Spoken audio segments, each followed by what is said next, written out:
Hey, today I'm making some salads, which of course you know how to make salads, but I wanted to cover a couple of quick basics. And the big important basic, how to boil an egg. There's 8 million ways to boil an egg, so I'm going to show you my way. It works every time. So, um, pan, some eggs. You're welcome. Pretty complicated so far.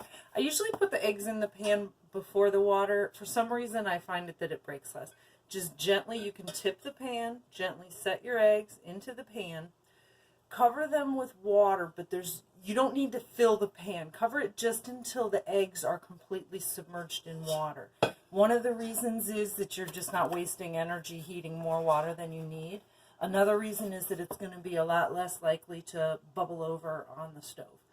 So, you put your eggs in the pan, you cover them with water. Cold water's fine, cool water, just water. Cover the eggs, put them on the burner. Put a lid on it. I like to turn it on high and set the timer for about 3 minutes, because as soon as it comes to a boil, I'm going to turn it down and let it cook. But sitting there waiting for it to come to a boil is a little tedious. If you turn it on high for about 3 minutes, usually you're about there. When I say boil, I mean a boil. Like, you're not waiting for just a little bit of bubbles. You're waiting for it to actually start to boil. Then you turn it down on low, keep the lid on, set a timer for 15 minutes. At the end of 15 minutes, take it off the burner, take it over to the sink, and start flushing it with cold water. The point of the cold water is to stop the egg from cooking. If you leave it in warm or hot water, it's going to continue to cook and get tough. So keep on running cold water until that water is fully cold to the touch. Then you can let those eggs soak in the cold water for till you're done letting them soak. It doesn't matter how long. Let them sit for 15 minutes. Let them sit for 2 hours. But let them sit until the eggs are cold, and then you can throw them in the fridge. They're ready to go. If you've ever noticed that sometimes eggs are hard to peel, I can't tell you why. I've heard that it's because it's hard to peel. It's because they're really fresh. I can say that I must get the freshest eggs ever, because I have had so many eggs that are hard to peel. I don't know why. I just don't know. I have had a lot better luck if I let them sit in the fridge for a while, so maybe it's just I'm getting very cold. I don't know. Either way, that's the end of how to boil an egg. The other thing I just want to mention on salads, if you're going to sit around and chop up vegetables, make yourself a few salads. Save yourself the energy of pulling all that stuff out and chopping it up just to make yourself one salad. Maybe you've already kept the stuff chopped up, but if not, like right now I'm making 5 salads. A couple of ingredients, like this cucumber, a little wet.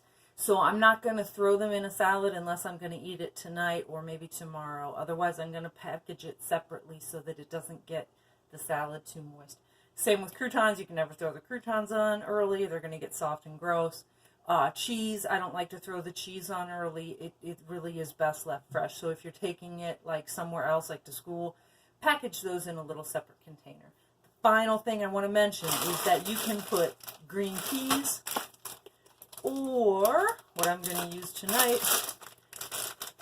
mukimami, which is shelled soybeans, on your salad. Of course, the mukimami is a great source of protein. Either way, you can take them directly out of the freezer. Tonight I'm using the soybeans. I'm going to put them in a little strainer. A colander would work fine, like the ones that you drain pasta in. And shake some in. Again, I'm making a lot of salads, so. And then I'm just going to run this under hot water. I can set it in a bowl of hot water. I can run it into hot water. But I'm just going to run it under hot water until they effectively defrost. If they're really wet, I can let them sit out. I can run them out on a towel before I put them in the salad, because I don't want to add moisture to the salad. That's it. That's all. You don't need to cook them, boil them, nothing like that. They'll be great. That is the